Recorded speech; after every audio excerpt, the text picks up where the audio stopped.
Welcome back to मेंटलहुड। मैं हूँ शिवानी, और मैं हूँ करण, मैं हूँ मम्मी, और मैं हूँ पापा। बट अलग अलग अलग। ऑलराइट। एक बात है जो मेरे को बहुत टाइम से बहुत बॉदर कर रही है, मैं तुझसे शेयर भी करना चाहती थी। याद है तुझे जब हम देर देर रात तक घंटों घंटों 6-6 घंटे हम बातें क्या करते थे, और इनफैक्ट सुबह 6 बजे तक बात करने के बाद हम स्कूल जाके या कॉलेज जाके भी मिल लिया करते थे, और तब और भी बातें कर लिया करते थे। बट ना हम तब थकते नहीं थे। बट अब मुझे कोई 1 बजे क्या 12 बजे भी बोल देना चाहिए तो बाय गॉड ट्रस्ट मी, मुझे बहुत गुस्सा आ जाता है। उसको जवानी का जोश कहते हैं, और जब हम अब है ना उसको पेरेंटहुड कहते हैं। हाँ, शुक्र है तूने बुढ़ापा नहीं बोला। बुढ़ापा क्यों बोलूंगा? मेरा बच्चा छोटा है। I am just a new dad, not a Oldi. But थक जाती हूँ यार मैं ये सब चीजें कर करके। शिवानी, सब थकते हैं because I am a new parent. मुझे ऐसा नहीं है कि हम नहीं थकते, सब थकते हैं। हमारे से पहले वाली जनरेशन थकी होगी, उससे पहले वाली जनरेशन थकी होगी।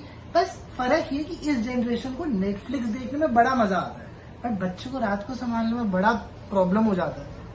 यार एक बार सोने के बाद वापस से नहीं उठा जाता है, वो जो बीच वाली नींद होती है ना, ओए बट वहाँ पे बट वो रील कहते हैं ना, ये तो तेरा गोल्डन पीरियड है, असली पीरियड तो। शिवानी, पता है जब से काक्ष हुआ है ना, मैं और मेरी वाइफ हम लोग रेगुलरली एक बात बहुत ओपनली करते हैं, कब वो दिन आएगा कि हम 8 घंटे सो पाएंगे।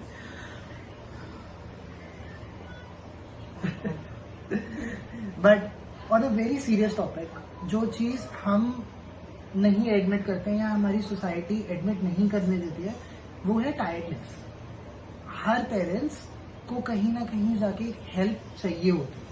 हर मदर जो शायद डिलीवरी के बाद आई, 40 डेज तक हम उसकी बहुत केयर करते हैं, हम चीजें बहुत अच्छी तरीके से करते हैं, या हम उसको एक बहुत हाइट बना देते हैं।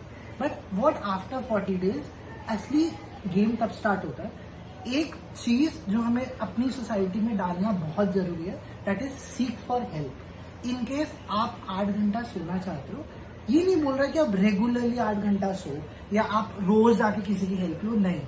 हर एक मदर, हर एक फादर एक टाइम पे जाके एक मोनोटोनस को तोड़ना चाहता है, या वो थक जाता है, उसकी मेंटल स्टेबिलिटी खराब होना शुरू हो जाती है, उसको जाके एक हेल्पिंग हैंड जरूरी ही चाहिए। चाहे फिर वो मदर इन लॉ हो, फादर इन लॉ हो, मदर हो, फादर हो, या आपके कोई सिबलिंग्स हो, जिनसे जाने के बाद आपको जरूरी है कि आप जाके उनको बोलो कि आज मैं थका हुआ हूँ, please take care of my child, I need sleep. और ये जरूरी नहीं है कि इनकेस आपके पास वो फैसिलिटी नहीं है, इनकेस आप अपनी सोसाइटी में जाके या किसी फैसिलिटी में नहीं हो कि आप जाके अपने बच्चा किसी को दे सको, या आप नानी अफोर्ड नहीं कर सकते, आप कुछ और अफोर्ड नहीं कर सकते, तो अपने हस्बैंड के साथ एक कंपेनियनशिप बनाओ, जहाँ पे आप उसके साथ एक टाइम टेबल बनाओ कि आपको 8 घंटे सोना है।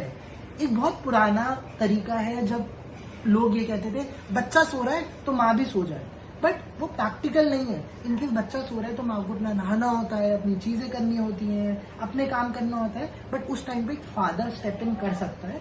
फादर बच्चे के साथ सो सकता है, और माँ को एक 8 घंटे की एक मेंटल स्टेबिलिटी की नींद बहुत important.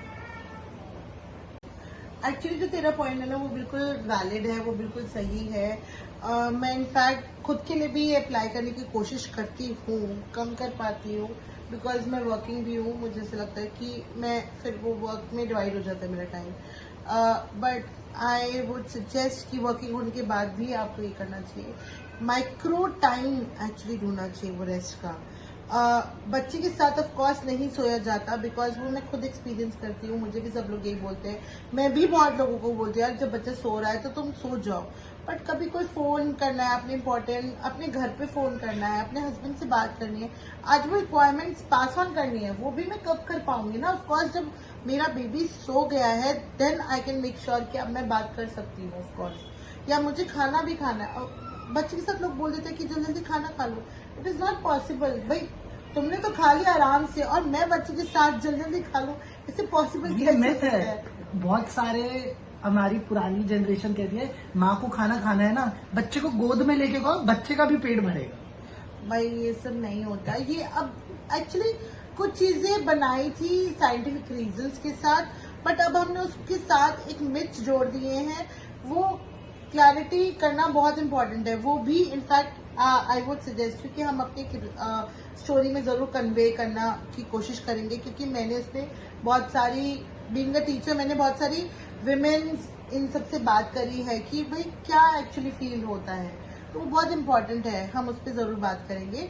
But let's just talk about it कि क्या इंपॉर्टेंट होता है, कैसे वो रेस्ट का टाइम ढूंढे। पहली बात तो तेरे लिए भी इनफैक्ट फादर्स जो थक जाते हैं, सब थक जाते हैं, इट्स ओके, थकना इम्पोर्टेंट है, वो आपकी बॉडी का पार्ट है, ठीक है, बट उसको एक्सेप्ट करना उससे भी ज्यादा इम्पोर्टेंट है। दूसरी बात, गिल्ट में नहीं आना चाहिए। देयर वर टाइम जब मैं आधा को सुलाने के बाद इतना थक गई, मैं बहुत रो रही हूँ, मैं बहुत गिल्ट में हूँ कि ओ गॉड अब मैं आधा को पकड़ नहीं पा रही हूँ, वो फिर उठ गई है। मैं और गिल्ट में चली गई कि अरे मेरा बेबी रो रहा है, मेरे को तो सोना है, मुझे इतनी तेज नींद आ रही है। मैं अपने पार्टनर को, वो गिल्ट नहीं आना चाहिए, बिकॉज थकना आपके लव एंड अफेक्शन का पार्ट है। आप थकना इज ओके, बिकॉज मशीन नहीं है, ये बॉडी है। हमें एडजस्टमेंट, जो अगर मशीन मुझे नहीं बनाना है अपनी बॉडी को, और मुझे एज इट इज अच्छी अपनी अपब्रिंगिंग के साथ चलना है बच्चे के लिए, तो एडजस्टमेंट, उनको माइक्रो टाइम ढूंढ के उन चीजों को एडजस्ट करना बहुत इंपॉर्टेंट है। तो छोटे छोटे चंक्स में सो, इट्स ओके। तब भी आप ऐसे भी अपनी 8 घंटे की नींद पूरी कर सकते हो। ठीक है, वो उतना नहीं मैटर करेगा, but still it will help you to organize your self, क्योंकि वो बहुत इंपॉर्टेंट है। हम खुद को भूल जाते हैं, क्योंकि और आप क्या कर सकते हो कि यहीं पे आपको अपना वो रिदम बनाना है। अपने पार्टनर को आप बोल सकते हो कि please help me out, because मुझे वो सोना है। या इनफैक्ट पार्टनर क्या, अदर फैमिली मेंबर्स आप हेल्प ले सकते हो। और अदरवाइज इफ नहीं सबका इन्वॉल्वमेंट हो पा रहा है, तो then nanny help of course. तो एक्सेप्ट करने में कोई बुराई नहीं है।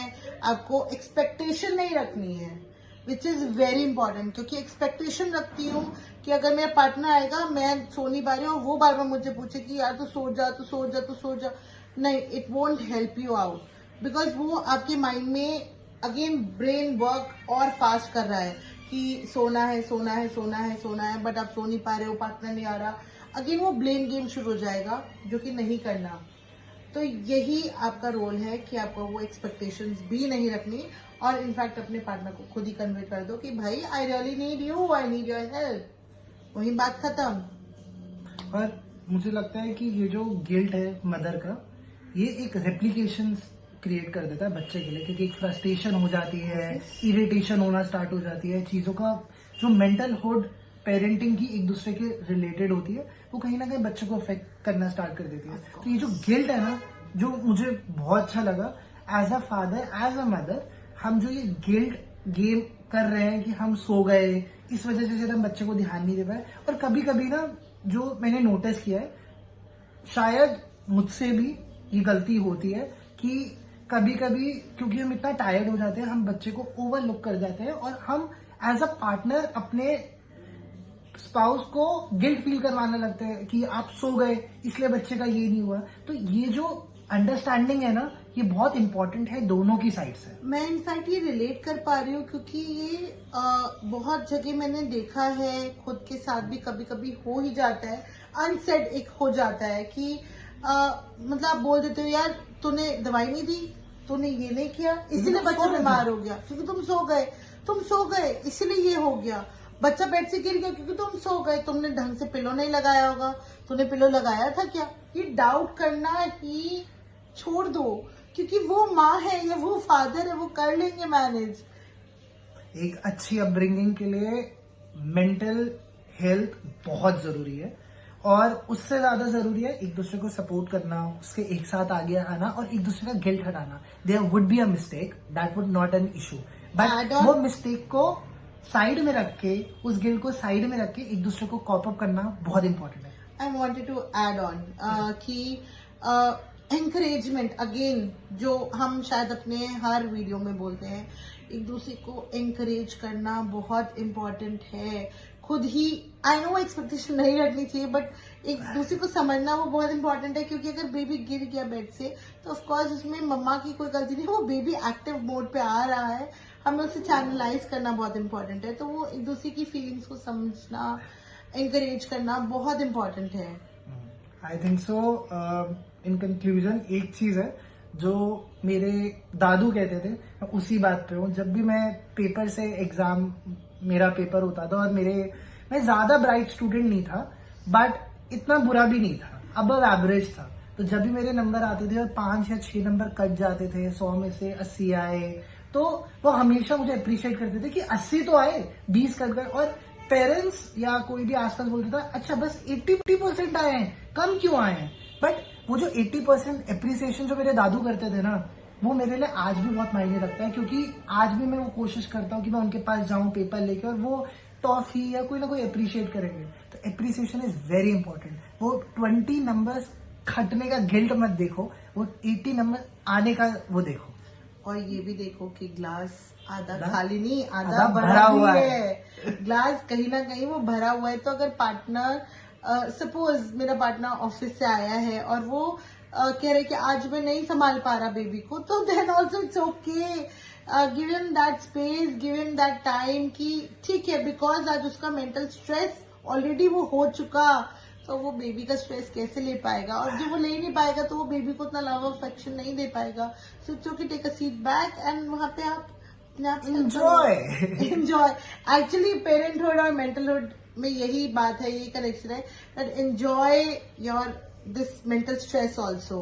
So thank you, but do not forget, in case आप कहीं ना कहीं जाके हेल्प चाहिए या कुछ भी है, तो सीक हेल्प। एंड उसके साथ do not forget like, subscribe and comment, क्योंकि ये जो शेयर भी करना। Alright, bye. बाय।